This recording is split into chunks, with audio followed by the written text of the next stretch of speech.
Este 2018 se van a cumplir 65 años del derecho al voto de las mujeres mexicanas, pues fue en el año de 1953 cuando acudieron a las urnas por primera vez para unas elecciones federales. Este derecho es un logro que por años demandaron las mujeres como parte de una sociedad democrática y es un derecho que han ejercido plenamente. De acuerdo con el Instituto Electoral de la Ciudad de México, en las últimas elecciones, las del año 2015, las capitalinas fueron las más participativas de la jornada, representando más del 57% de los votantes. Y justo para conversar sobre el voto de la mujer y su papel en los próximos comicios, saludamos con mucho gusto a la maestra Carolina del Ángel Cruz. Ella es consejera del Instituto Electoral de la Ciudad de México. Consejera, buenas noches, qué gusto que nos acompañe. Gracias, Juan, felicitas, muchas gracias por la invitación. Bienvenida, y en un día muy especial para todas las mujeres, recordar esta lucha, por supuesto, Juan, porque no se trata de ser feministas, sino de reconocer la lucha que todavía se sigue dando y en un año tan importante porque tenemos elecciones en julio. Pues sí, la verdad es que el marco del Día Internacional de la Mujer es excelente para recordar que hay camino avanzado, pero nos falta mucho. Y es importante voltear a ver justo este tema de la participación política de las mujeres.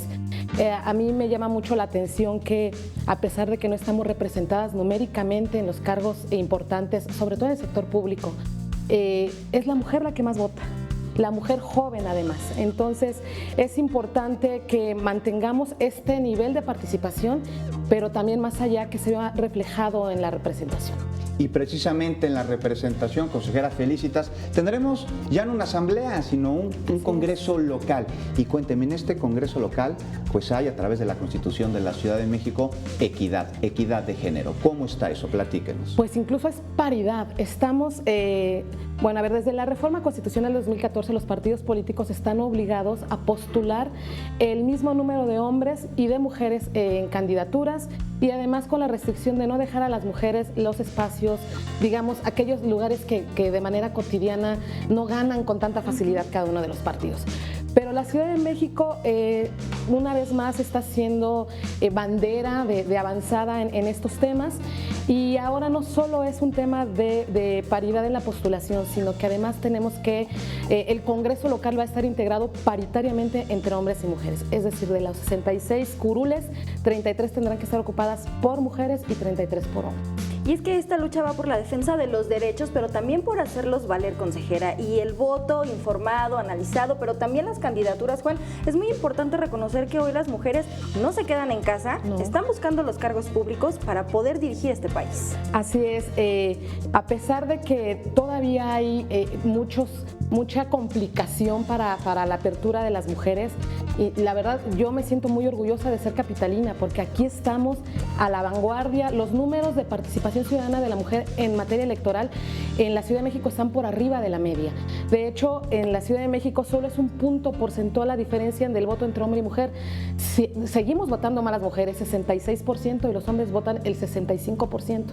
Pero a nivel nacional la diferencia es hasta de 8 puntos porcentuales por arriba de la mujer. Entonces es importante que mantengamos esa diferencia, que votemos más, y además que esta motivación de que vamos a estar representadas en igualdad, creo que es una motivación muy grande y que además me atrevería a decir somos el primero a nivel mundial. Y usted nos dice, consejera, que bueno, felicitas, estaremos representados por hombres y por mujeres de igual manera en el Congreso local, pero ¿qué sucede con los suplentes, con los diputados suplentes? Cuando uno se va, el que sigue puede ser de otro género. Claro, y la norma nos obliga además a que el propietario y suplente sean del mismo género. Hay una excepción por ahí que surgió a partir de una resolución del Tribunal Electoral, en donde se permite que si el propietario es hombre, la suplente puede ser mujer.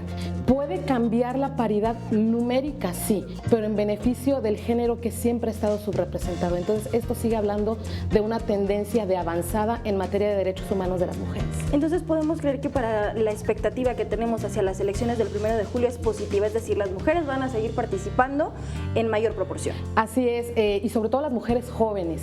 Llega un momento en el que los hombres tienen un poquito de repunte ya después de los 70 años, pero las mujeres entre los 30 y los 39 años somos las que más votamos.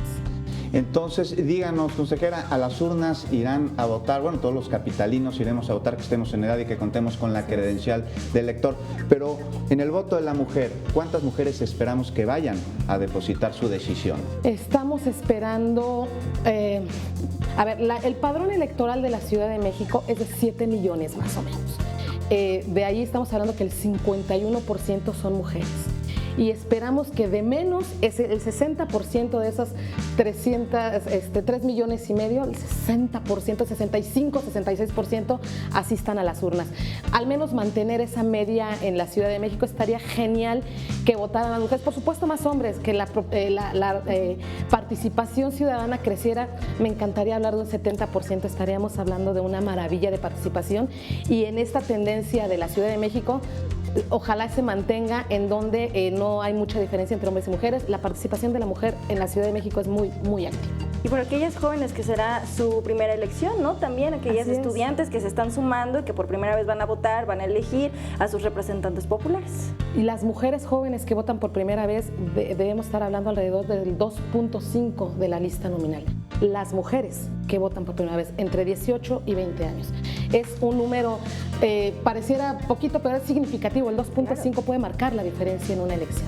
Sin duda alguna, consejera del Ángel, pues le agradecemos enormemente que nos haya acompañado. Gracias. Y bueno, para hablar sobre este tema, felicitas el voto de la mujer, que bueno, en el cumplimiento de los derechos de todas las personas. Recordemos que no solo es el derecho de las mujeres, sino este día se conmemora el derecho y la lucha de todos los habitantes de la Ciudad de México. Pues qué mejor manera de ejercer estos derechos de manera informada en las próximas elecciones. Así es, y bueno, que participen y que siga, no una lucha, que siga esta búsqueda por tener nuestro espacio público que tanto trabajo nos ha costado. No luchemos en saco roto y ocupémoslo.